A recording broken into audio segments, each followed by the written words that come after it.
Hello, Princess family. This is Norman Love. Welcome to my kitchen.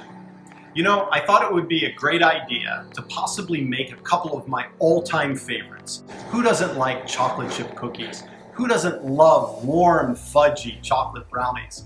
Have you ever had them put together? It's called a brookie.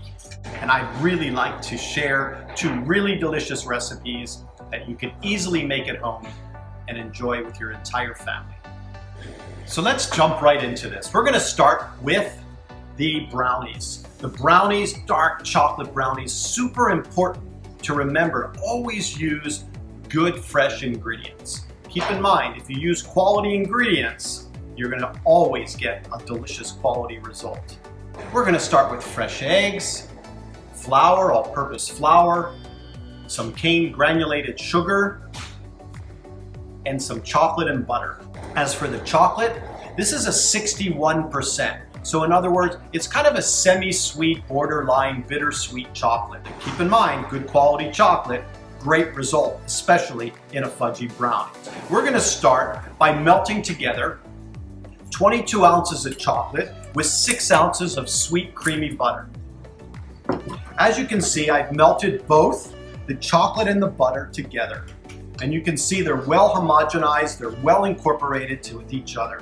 We next jump into a little mixer. If you have a stand-up mixer or if you have a hand blender, both will work beautifully. We start with our whole eggs. This is fresh eggs, 10 ounces of fresh eggs. I'm going to add our sugar, which is 14 ounces of granulated sugar. And using the whisk attachment, we want to incorporate air into the mixture. It's called ribbon, where it's going to get very pale in color and the mixture is going to thicken.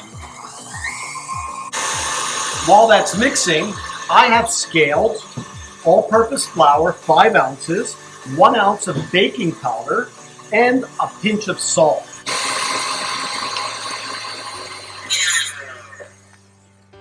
Now look at this beautiful mixture. You can see the mixture has gotten thick. It's ribboning. Next thing we're going to do is we're going to incorporate the chocolate and butter mixture into the eggs. And this is one of the reasons why the mixture needs to be somewhat warm. If the mixture is too cold and you add it to a cold egg and sugar mixture, you obviously is going to set up and coagulate, start to get hard inside the egg mixture. So it's very important that the mixture is nice and warm. And you can see using a rubber spatula, it's called folding, where we're folding the mixture carefully into each other. Last but not least is a well-sifted all-purpose flour with your baking powder, and we're gonna slowly fold that into the mixture. Little by little, don't dump it all at once because it has a tendency to lump.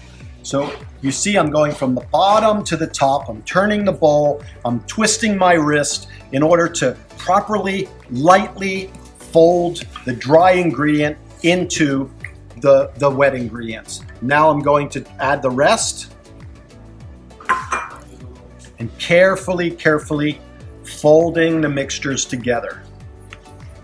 Now, if your brownies, you prefer to put nuts, have at it. Walnuts, pecans, almonds, even chocolate chips if you'd like a little extra fudgy chocolate within your brownie. That last ingredient before we go to the refrigerator is nice, delicious, one of my very favorite flavors in all of pastry, vanilla extract. And the vanilla is going to help to accentuate some of that chocolate flavor. It's always complementary to the brownies. It's going to create another layer of flavor and one of my favorites. Wow, it smells terrific. We then pour this into the bowl and you can place this into your refrigerator, cover with plastic wrap for about 20 to 30 minutes. And this will help for that very, very loose and soft mixture to slowly thicken and get to a consistency that we would be able to scoop with an ice cream scoop. Now that wasn't too hard.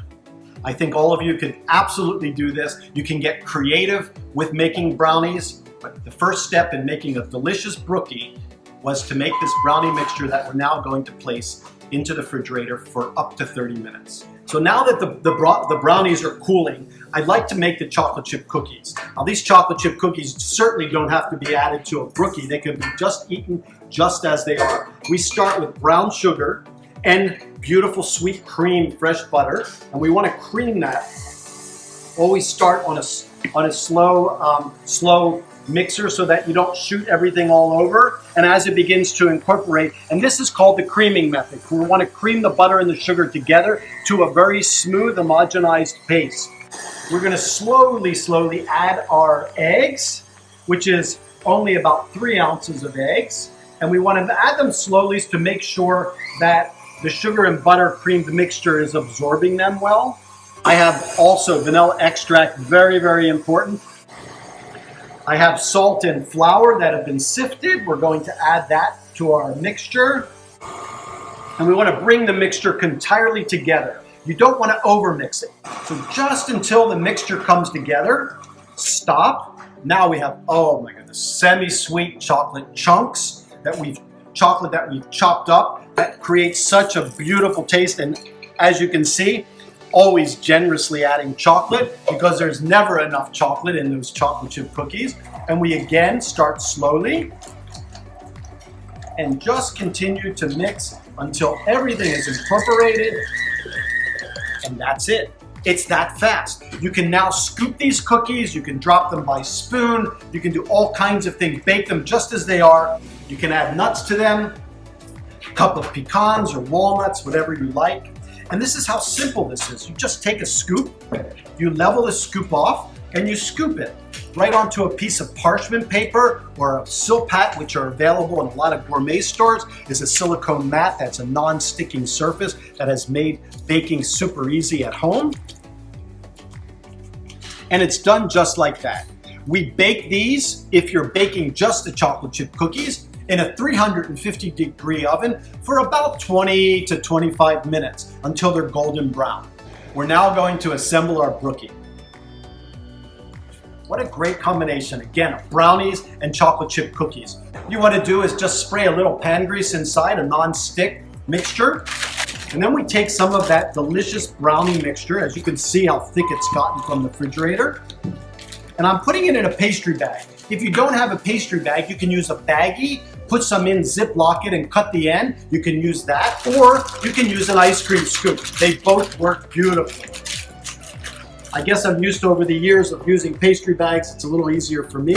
So I'm going to take a disposable pastry bag, and I'm going to pipe some of that brownie mixture into the bottom of my paper cup. If you're using a scoop, just scoop right in the center like that. The next, we take our chocolate chip cookies and we just press that straight down in the center, all the way down. Using a cast iron skillet and a scoop, just press your scoop just inside and give it a little swirl so that it evenly distributes in the pan. Everything to the oven, 350 degrees for about 30 minutes or so. And what comes out are these beautiful combination of chocolate chip cookie and brownies called Brookies. They're delicious served warm. You could put a scoop of ice cream on them or just enjoy them alone. You can see some of the beautiful results of cast iron skillets with our Brookies, our individual Brookies. Hey, how about individual chocolate chip cookies? So delicious. One of my favorite, ice cold milk, warm, fudgy, gooey chocolate chip cookies certainly can be eaten alone by themselves or in the brookie.